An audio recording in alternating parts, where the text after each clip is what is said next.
On October 4th, 1978, 19-year-old Steve, a telephone company worker, was out on a gravel road between Larchwood and Inwood in northwest Iowa, laying cable near Rock Rapids. As he walked through the ditch, something caught his eye, a figure in the weeds. At first he thought it was a mannequin, but as he got closer, he realized it wasn't. It was a human body. Welcome to this episode of Human Wreckage. On this episode, we will be talking about the case of Wilma June Nissen. This case was brought to my attention when Wilma's daughter reached out to me to cover this case.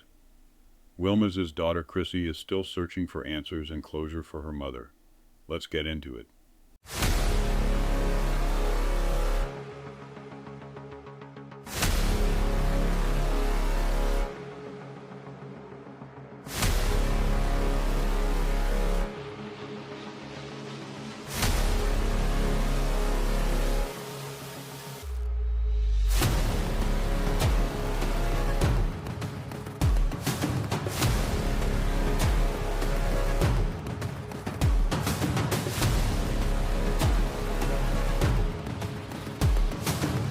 Steve called the sheriff's department right away. When deputies arrived, they found the body badly decomposed, lying among the tall grass. She was wearing green pants and bikini-style underwear, both wrapped around her ankle. From the waist up, she was nude except for a silver and gold ring on her right ring finger. On her feet were white patent leather zippered, go-go boots that reached up to her calves. Her feet were tied together with a braided hemp rope. Investigators searched the area for any evidence that might explain what happened, but if they found anything, they never made it public. The body was taken for an autopsy, where the medical examiner determined she was a woman between 20 and 30 years old. Her lower jaw was missing, and only 2 of her teeth remained, making identification nearly impossible. Due to the level of decomposition, the medical examiner couldn't determine exactly how the woman died or who she was. However, he was able to retrieve 2 viable fingerprints, one of the few pieces of forensic evidence available. But in 1978, without computerized databases, fingerprints were nearly useless unless there was something to compare them to directly. During the autopsy, the examiner also noted that her right elbow had been dislocated and there was some indication of trauma to her cervical vertebrae. It wasn't clear if these injuries happened before or after death, leaving more questions than answers. Sheriff Craig Vinson took the lead on the case, starting with local missing persons reports in an effort to put a name to the victim. But without a national database, this meant sifting through physical records, contacting other agencies, and following up on leads one by one, a slow and frustrating process. 2 agents from the Iowa Bureau of Criminal Investigation joined the case to assist, but progress was limited. By October 16th, Sheriff Vinson had already ruled out around 40 potential matches, and with no identity and no clear leads, knowing where to start was nearly impossible. One of the only real clues was what she had been wearing. The white patent leather go-go boots stood out, leading Sheriff Vinson to check local go-go clubs in nearby Sioux Falls, hoping someone might recognize her. But the effort led nowhere. As weeks turned into months and months into years, the case stalled. Without a name, there was no family to push for answers, no connections to investigate. Since there were no leads, the woman's body was eventually buried in an unmarked grave, her identity still a mystery. In May 1998, 2 decades after the discovery of the unidentified woman's remains, detectives thought they might finally make progress. Kevin Hammer, the Lyon County Sheriff at the time, reached out to Vicki Hartigan, an analyst at the Mid-States Organized Crime Information Center in Springfield, Missouri. Vicki had a background in criminal justice and art and had taken a course in facial reconstruction. Although she wasn't a full-time forensic artist, she had some experience with the technique. This case would only be the second facial reconstruction she had ever done. On March 5, 1998, Vicki began her work. The forensic anthropologist assisting in the case determined that the victim was a woman in her 20s with blonde hair. However, because she was missing her jaw and nearly all her teeth, reconstructing her face posed a significant challenge. To estimate the missing features, Vicki consulted a chart developed by researchers that detailed tissue thickness measurements at specific points on the skull. Once the clay base was in place, she used her artistic skills to refine the details, gradually bringing the woman's face back to life. The process was emotionally taxing. As she shaped the clay, she couldn't help but think about the victim not just as an unidentified case, but as a person who had once lived, had a story, and had met an awful fate. By May 2nd, the reconstruction was finally complete. Looking at the finished face, Vicky had no way of knowing if it would lead to an identification. From the case files, she knew investigators believed the victim was most likely a transient, someone not from the area where she was found. Without connections to the local community, the chances of recognition were slim. Still, it was a step forward. After 20 years, the Jane Doe had a face again. Now, detectives just needed someone to recognize her. At one point, Dan Moser from the Iowa Division of Criminal Investigation and Jerry Berkey, a county sheriff's detective, took on the case. In 2000, they submitted Jane Doe's fingerprints to the National Fingerprint Database, hoping for a match. When Jane Doe was found in 1978, law enforcement didn't have a centralized system for searching fingerprints on a national scale. It wasn't until 1999 that the FBI launched the Integrated Automated Fingerprint Identification System, a nationwide database that allowed law enforcement agencies to quickly compare fingerprints against millions of records. Jane Doe's prints in 2000, investigators hoped that advancements in technology would finally provide an answer. But once again, the search came up empty. By the mid-2000s, Sheriff Blythe Blomendahl had taken over the investigation. After reviewing the case details, he developed his own theory. He believed Jane Doe had been pulled into the ditch from a nearby location, possibly from a vehicle, rather than being killed where she was found. When Sheriff Blomendahl examined the autopsy report, the dislocation of her right elbow and trauma to her cervical vertebrae stood out to him. He wondered if those injuries could have been the result of a struggle.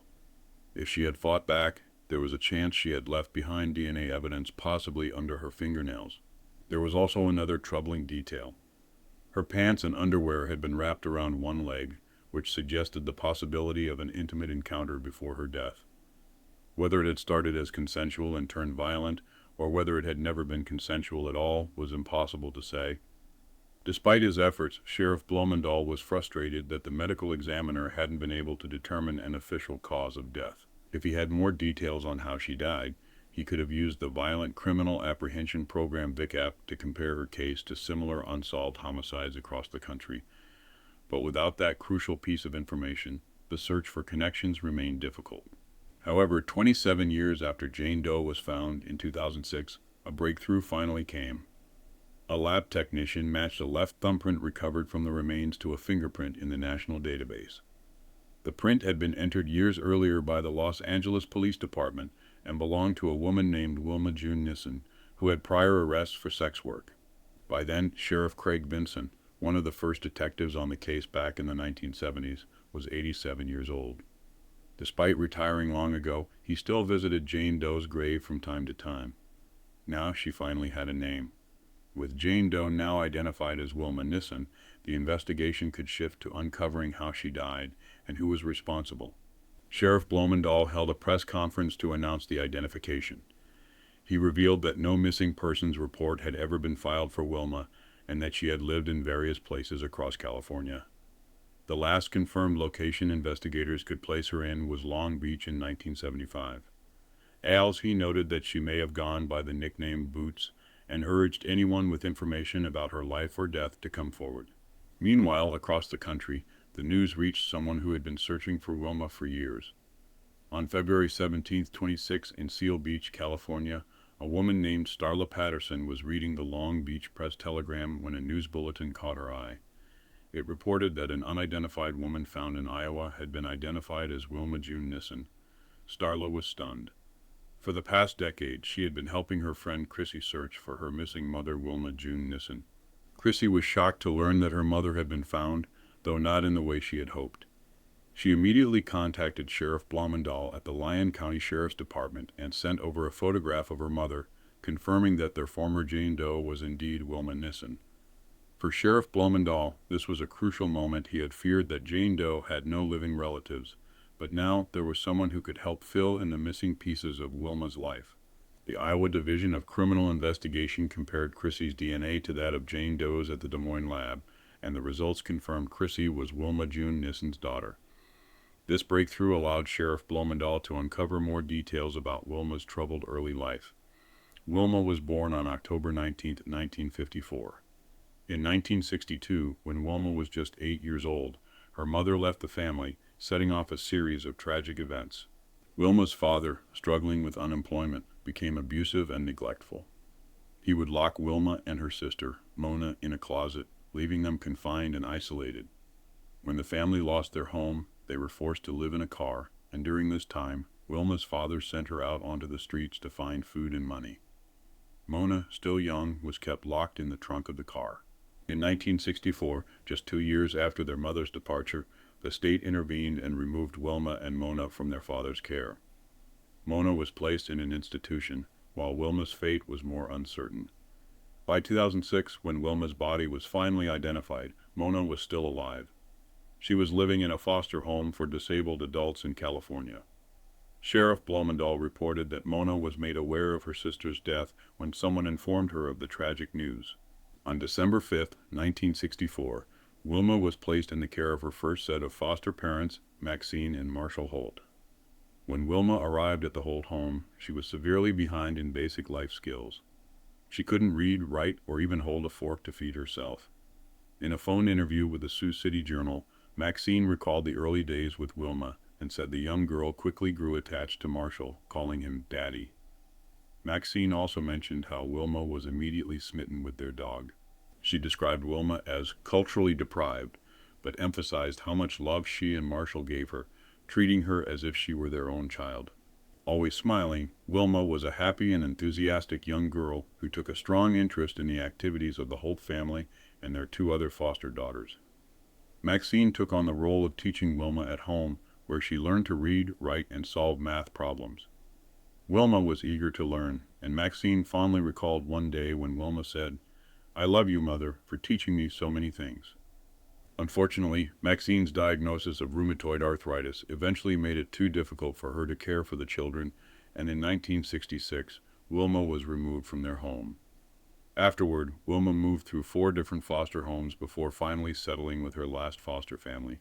Maxine and Marshall saw Wilma one last time when she visited them at Christmas in 1975, and a year later, Wilma sent Maxine a Mother's Day card. However, after that, Maxine and Marshall never heard from Wilma again. Maxine explained that for 30 years they spent their time wondering about Wilma's fate, always hoping she was well. When they learned in 1978 that she had been killed, they were devastated, but Maxine said it also brought them a sense of closure, though it was not the ending they had hoped for. After spending time at Ramona Mountain View School, Wilma returned to live with her final foster family until she was 18. One day she went for a walk and never returned. Her foster family did not hear from her again until 1973, when she returned home for a brief visit with her then-husband Donald Wellington. According to news reports, Wilma June Nissen gave birth to a child, Donald Wellington Jr., on December 12, 1972 in San Diego. The child was born prematurely, and the details surrounding what happened next are unclear. However, it seems from the reporting that the state took custody of the baby and placed him for adoption. After marrying Donald Wellington, authorities believe Wilma managed to escape from him. A rumor surfaced that Sheriff Blumendahl heard, claiming that Wilma, along with a man named Michael Pizarro, whose real name was Michael Walker, was walking from California to Florida with a child named Michael Pizarro Jr. Wilma allegedly gave birth to Michael Jr. on May 10, 1977 in San Diego. Like her previous child, Michael Jr. was also reportedly taken by the state and placed for adoption. On August 19, 1987, Wilma gave birth to her daughter Chrissy in California. In 2006, Chrissy spoke to the Sioux City Journal and revealed that she was born prematurely and raised by Alice and Vince Haas, Wilma's final foster parents in Seal Beach, California. Wilma had reportedly taken off shortly after Chrissy's birth. Chrissy recalled that there was a large generational gap between her adopted parents and herself, and they never pushed her for success. Chrissy attended Catholic school, but had a rebellious streak, staying out late, smoking cannabis, and by the time she was 15, she was considered a ward of the state. By 26, Chrissy described herself as an employed former Vegas dancer and assistant at a drug rehab center. She reflected on her life, feeling that her mother had left her to start a new life and had moved on, starting another family. Now, with the tragic discovery that Wilma had been killed when Chrissy was less than a year old, Chrissy was left to wonder why Wilma left, and whether she had ever intended to come back for her. Was she okay with leaving her daughter behind? Chrissy was never angry for her mother giving her up. These questions would remain unanswered. Chrissy also shared that her adopted parents never spoke much about Wilma. When she was 12 years old, she rifled through her home, searching for adoption paperwork, and discovered the names of her birth parents.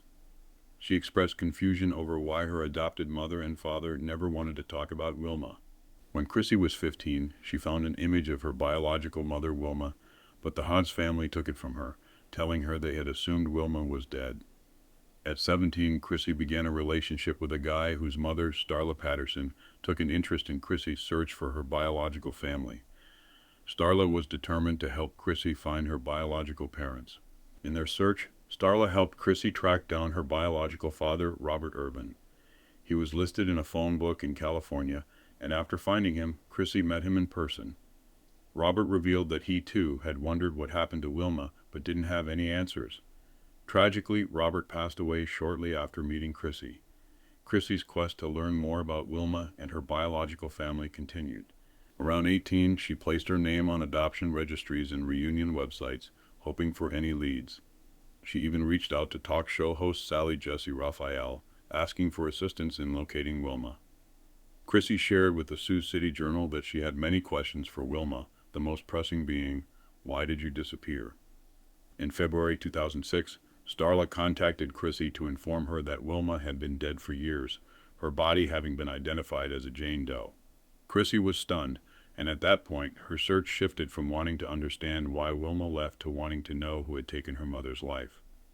As the investigation into Wilma's death continued, Sheriff Blomendahl discovered that Wilma had a history of criminal activity related to sex work. She had been arrested multiple times between 1973 and 1974 in locations such as Los Angeles, Beverly Hills, Long Beach, and San Diego. Mary and Scott Gibson, owners of the Sioux Falls Monument Company Family Memorials by Gibson, donated a pink granite headstone to replace the one that had marked Wilma's grave as a Jane Doe at Riverside Memorial Cemetery. The Gibsons felt it was important to honor Wilma's identity, and the new headstone, which is expected to last for generations, was engraved with Wilma's name, birth date, and the date of her death, along with a rose. On Saturday, June 4, 2006, a graveside memorial service was held at Riverside Cemetery, where over 70 people gathered to pay their respects to Wilma June Nissen.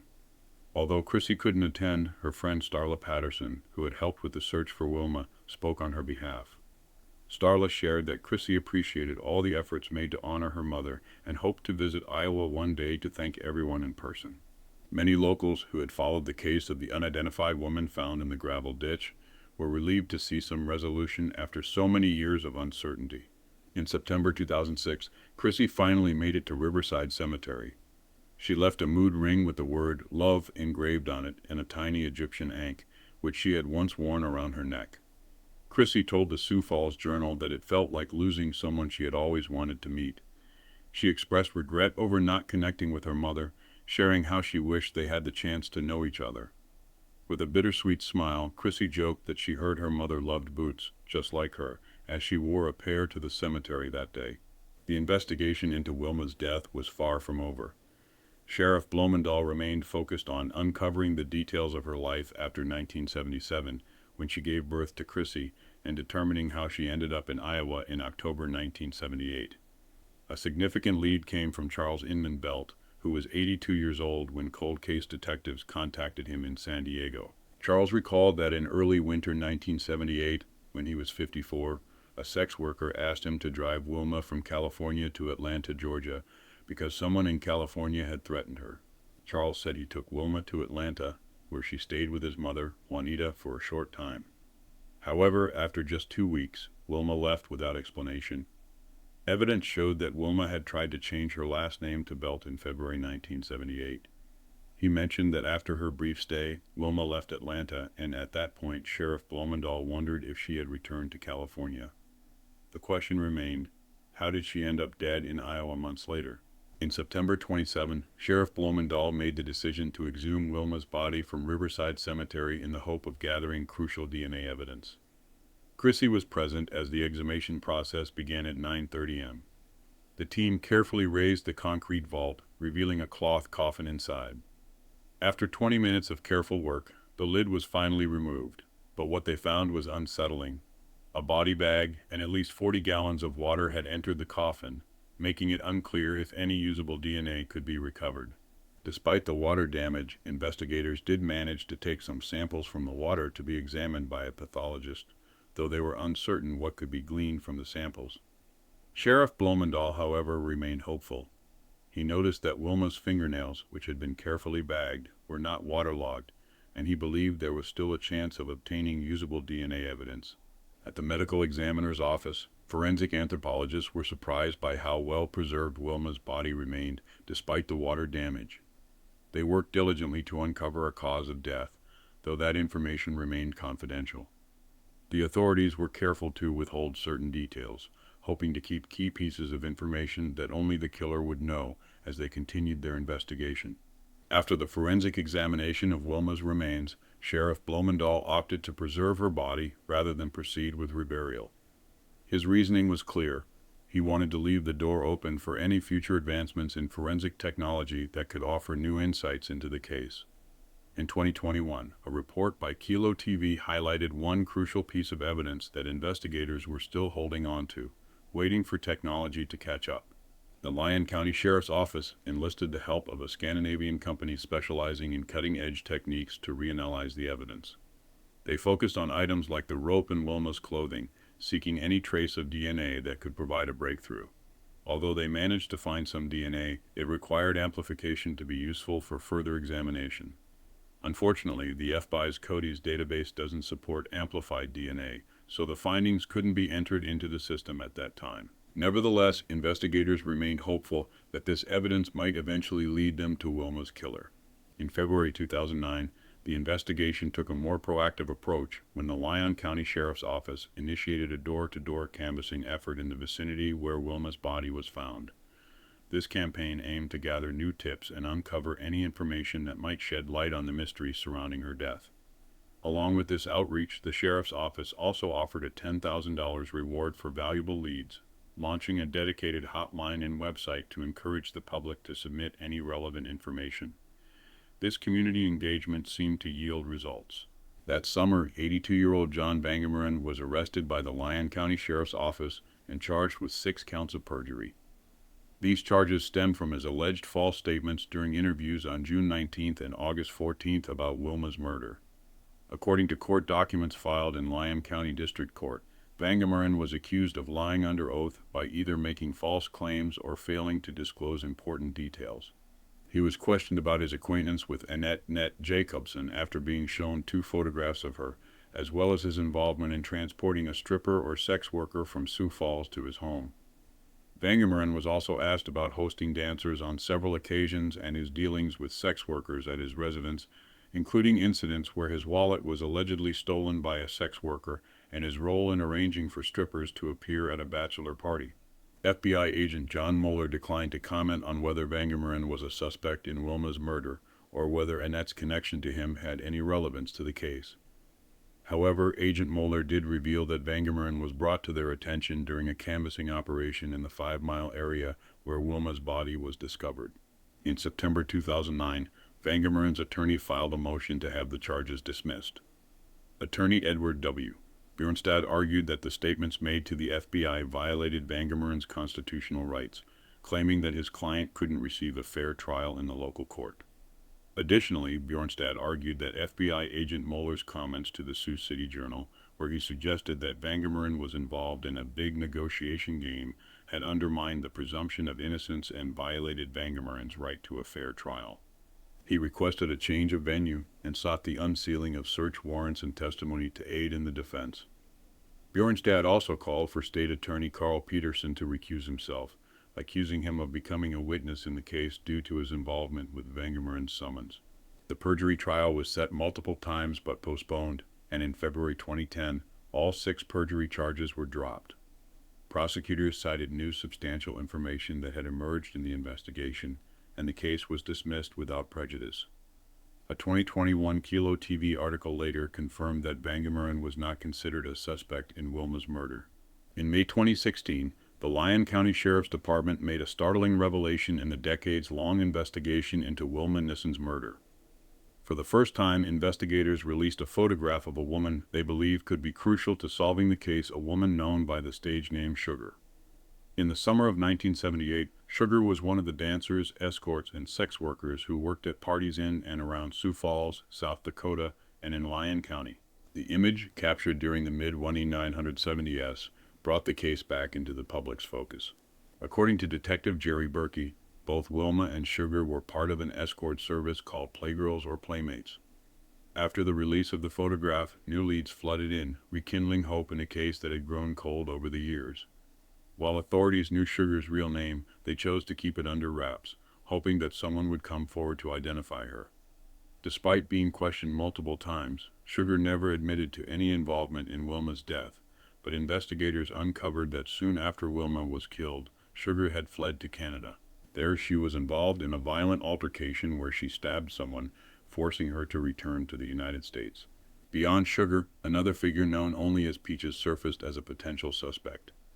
Described as a light-skinned black woman from Canada, Peaches was said to have worked as a dancer and escort in Sioux Falls and Yankton during the 1970s and 1980s. It was suspected that she may have been working alongside Sugar at the time of Wilma's murder. Though investigators had yet to uncover Peaches' true identity, they knew she was involved in a string of robberies targeting other dancers and sex workers during the same period. Still, the case wasn't limited to these two women. At one point, investigators even looked into the possibility that a serial killer, the infamous truck stop killer, Robert Ben Rhodes, may have been responsible for Wilma's death. Robert Ben Rhodes had lived in Sioux Falls in 1978, and though he was questioned by detectives, he was eventually ruled out as a suspect. The investigation moved on, but the question of who could be behind Wilma's murder lingered. For Wilma's daughter, Chrissy, the quest to find her mother's killer became personal. If you know anything, no matter how small it might seem, please reach out to Chrissy or the police. I have included contact information and links below. Please share. I will be doing a follow-up episode at the end of May. Once again, thank you for joining me.